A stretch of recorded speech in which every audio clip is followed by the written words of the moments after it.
Okay,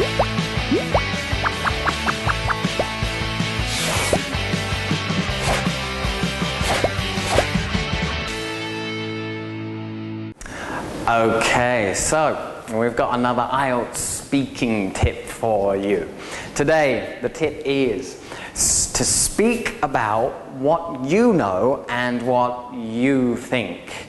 Now, I know I say to students, particularly in part 3 of the speaking test, where they're going to ask you about kind of abstract issues like the environment and education.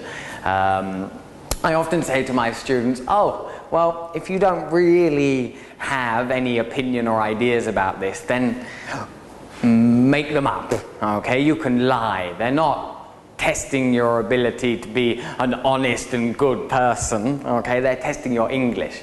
So I'll often say this, just lie. But I think it's really important, it's much better for you to speak about what you know and what you think. The reason for this is because your answer is going to be more sincere, you're going to use more tone, your voice is going to sound more expressive, which shows you know how to use the language more. If it's really not your opinion, or what you know, or what you think, then the sound of what you're saying will not maybe have the intonation that you would have if you really believe what you're saying. Now, ways to do this is think about the topics that may come up in the IELTS speaking test. And we've talked about this in previous classes, but you need to come up with your own opinions and your own ideas. So do reading about these topics in your spare time and come up with opinions.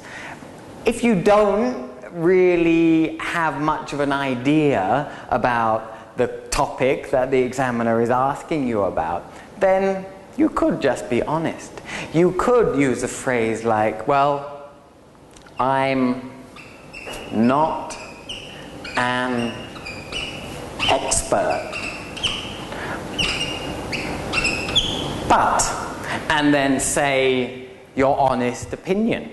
Okay, you could be honest that you don't know much about the topic. Say to them, oh, I don't really know much about this, but, and then you must give some kind of opinion. So really it's best to prepare and think about these things before. Don't prepare or memorize whole answers, but think about the topics and maybe create opinions, form opinions about these different topics that are likely to come up. So there we go. Make sure in the test that you say what you know and what you think.